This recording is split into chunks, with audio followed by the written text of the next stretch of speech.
Lost City of Cahokia.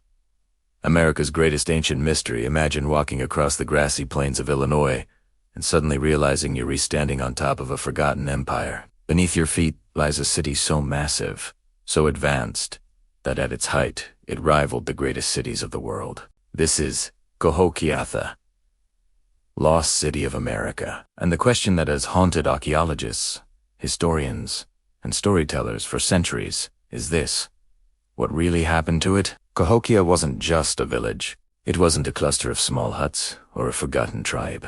It was a full-scale metropolis, a city larger than medieval London around the year 1250.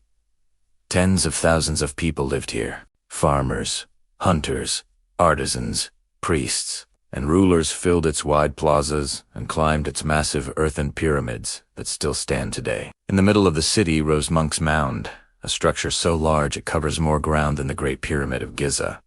And yet, despite all of this, Cahokia simply vanished. The city appeared to rise quickly, reaching its peak around the 11th and 12th centuries. Its people built complex societies with clear organization, religious ceremonies, and trade networks that stretched across the continent. From the Great Lakes to the Gulf of Mexico, from the Rocky Mountains to the Atlantic coast, evidence shows that Cahokia was at the center of a vast cultural web.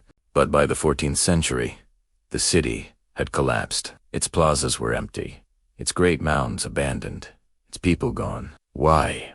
That's the mystery. Some believe Cahokia fell because of war. After all, evidence of Palisades' wooden defensive wall surrounding parts of the city suggests a need for protection. Others think famine or disease may have swept through the population. Still others point to climate change, specifically a period called the Little Ice Age, which made farming difficult and may have triggered social unrest. But none of these theories fully explain how such a thriving, advanced society could simply disappear. And here's where the story takes a darker turn. Archaeologists have uncovered mass graves within the city, some containing dozens of young women buried together. Were they sacrifices?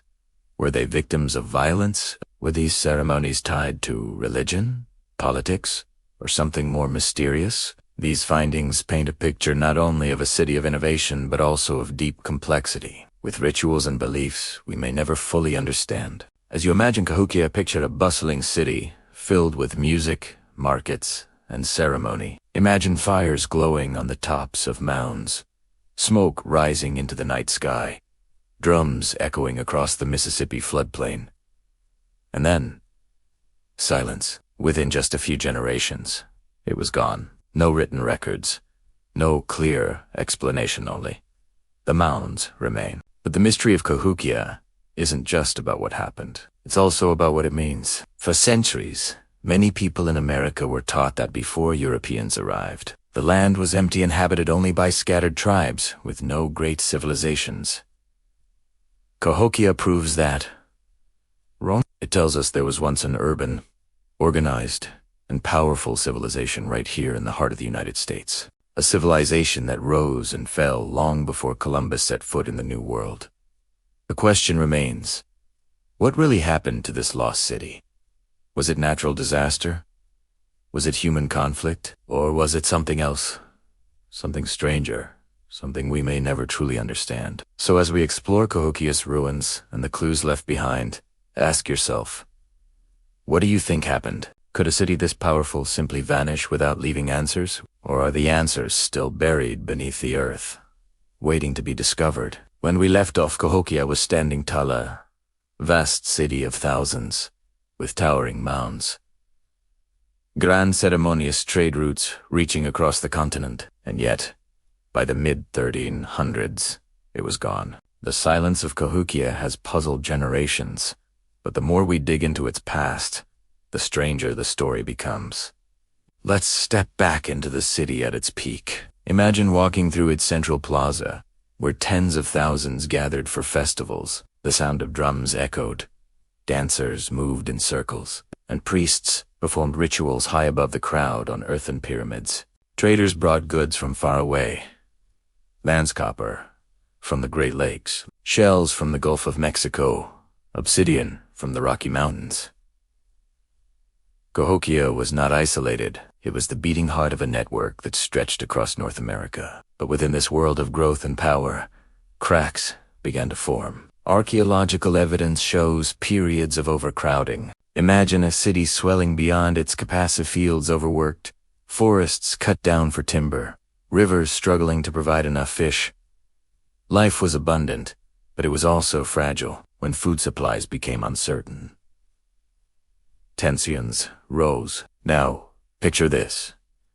Walls went up. Archaeologists discovered that Cahokia built large wooden palisades, some stretching for miles. These weren't simple fences.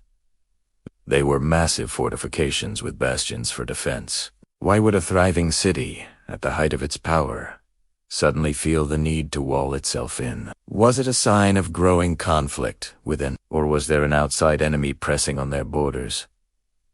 The answer remains uncertain. Some believe factions within Cahokia began to turn against each other, different clans, or leaders fighting for control. Others suspect that rival groups outside the city threatened its power. The walls suggest fear, and fear often signals deeper trouble. And then there are the graves. In some mounds, archaeologists found rows of young women, buried together in what appeared to be ritual sacrifices. In another mound, more than 50 people were discovered with signs of violent deaths. Why were they sacrificed? Was it part of a desperate attempt to restore balance, to please the gods, or to hold on to power as the city began to collapse? These discoveries raise chilling questions about Cahokia's final years. But ritual and violence alone don't explain a city's disappearance.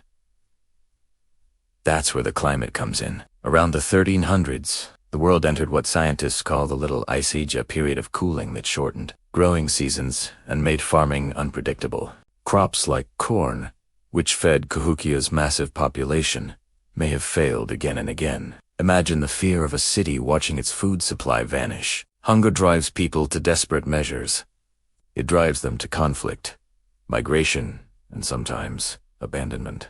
Add to this another threat: floods. Cahokia sat near the Mississippi River, and sediment evidence suggests devastating floods struck the region during the city's decline. Imagine whole sections of farmland underwater, homes washed away, and families forced to flee. The combination of famine and flooding may have been too much for even a powerful city to endure. And yet, hear us the strangest part. Cahokia, as people didn't just vanish into thin air. They left, but where did they go? Some historians believe survivors scattered into smaller communities across the Midwest and South, blending into other native cultures. The traditions, stories, and bloodlines of Cahokia may live on in descendant nations, even if the city itself is gone. Still, we're left with haunting questions. How could a city so advanced, so large, leave behind so little record of its story? Why no written language carved into stone? No clear legends passed down that tell us exactly what happened? Did the trauma of Cahokia's collapse cause its memory to be silenced, hidden, or deliberately forgotten? Here's something else to consider. For centuries, American history books downplayed or ignored Cahokia. Early European settlers, when they saw the mounds, couldn't believe that Native Americans had built them. Some even claimed they must have been made by a lost race, inventing myths to erase the truth of indigenous achievement. This false narrative lasted for generations, burying Cahokia in mystery, not just in the earth, but in our history. Only in recent decades have archaeologists and historians restored its place as one of the great civilizations of the ancient world. But with recognition comes new mysteries. Why was Cahokia different? Why did it grow into a metropolis when so many other societies remained small? Was it simply geography, its fertile floodplain, its position at the center of trade routes, or was there something unique about the people themselves? And more importantly, why did its story not continue? Many civilizations face collapse, but they leave behind direct descendants who carry the memory. With Cahokia, the silence is deafening. Could it be that survivors deliberately avoided rebuilding cities of such scale, fearing the dangers that come with growth? Did they choose to live differently, leaving Cahokia as a cautionary tale? The unanswered questions keep the city alive in our imaginations. Imagine standing on Monk's Mound today. The grassy slope rises high above the Illinois plain, a reminder of what once was. Looking out from the top, you see highways, houses, and modern cities stretching across the horizon. But if you close your eyes, you can almost hear it, the sound of drums, the laughter of children, the crackle of fires, the whispers of rituals lost to time. For a moment, the city breathes again, and then silence. That silence is the true mystery of Cahokia, not just the ruins, but the absence of clear answers. It forces us to ask deeper questions, not just about the past, but about ourselves. What makes civilizations rise? What causes them to fall? And could the same forces that destroyed Cahokia threaten us today? Because here's the chilling thought. Cahokia's story is not just ancient history. It's a warning. Overpopulation, environmental stress, climate change, social unrest.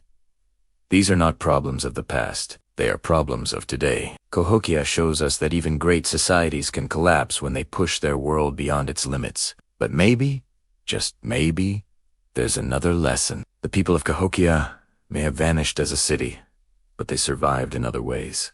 Their descendants live on, their traditions carried into the present by native nations who still honor their ancestors. The mounds still stand, silent but unbroken, testaments to human creativity and resilience. In a way, Cahokia never truly disappeared. It transformed. And so the question remains, what really happened to the lost city of Cahokia?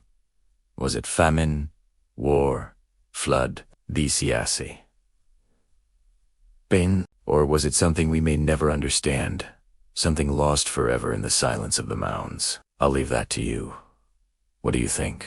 Could Cahokia's collapse have been a natural disaster, a human failure, or something else entirely? Share your theory in the comments. I'd love to hear your perspective. Before you go, don't forget to like this video if you enjoyed diving into one of America's greatest mysteries. Subscribe if you want more stories of lost civilizations, unsolved history, and the hidden secrets of the past. And remember this, it's only the beginning. There are countless mysteries still waiting to be uncovered, and together, we'll explore them one by one.